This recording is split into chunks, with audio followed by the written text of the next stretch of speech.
Good morning, patriots. Today I'm going to speak to you as the general of the National Revolutionary Movement and the general of all the revolutionary forces. And as a tactical and strategic master, listen carefully.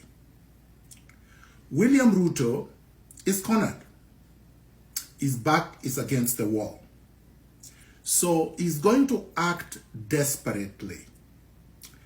He's going to act desperately because he wants to cling to power. Now, we have to come up with strategies to defeat William Ruto in the most efficient, effective, and shortest possible time. So what do we need to do?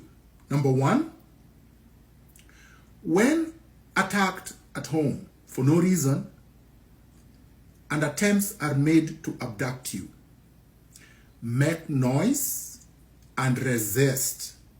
Let members of the neighborhood come to your aid and repulse the goons. Abductions are illegal under the Constitution. Arrests, normal arrests in the regular manner, are legal, but only if they have a basis. You have a right to resist. You have a right to self-defense. So that's number one. Don't run away. Don't cower. Don't put your tail between your legs and simply go like a cow ready for slaughter.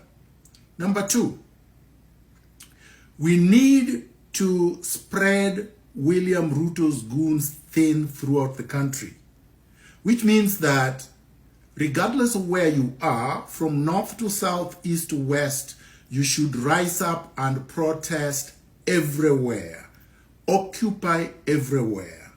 William Ruto has a maximum of 325,000 armed men and women.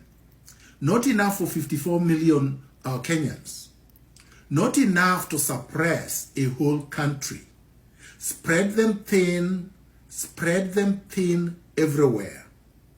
Number two, we need to gather in huge numbers in major cities, starting with Nairobi. This gathering should be in one central place, like they did in Tahrir Square in Tunisia. And you need to make it one huge cavalcade with lots of people, 1 million plus. When you do that, and you do that consistently, and you do not disperse, and you stay there day after day, within 6 days, William Ruto will be no more. His forces will be gone. The international community will abandon him. The press that he is currently also brutalizing. For instance, I express my heartfelt condolences and also sympathies to those that William Ruto brutalized today and the journalists that he shot in Nakuru today. The media must rise up against William Ruto because he turned his guns against the media as much as he turned his guns against the civilians. The international community eventually, regardless of their location, will rise up against him because they don't want to be in the bad books of Kenyans. Number five, I call upon the legal profession because I'm a lawyer, I'm an advocate of the High Court of Kenya, and I practice law as a barrister and solicitor in Canada. The lawyers who are patriotic must rise up against William Ruto. Turn up in large numbers in your gowns and march, draped in Kenyan flags. Let the world see that William Ruto is going to treat the Kenyan flag as contraband, as a criminal garment. Let us expose William Ruto's autocratic, tyrannical DNA to the entire world. Let us expose William Ruto to the media, the international media, including the Githeri media in Kenya.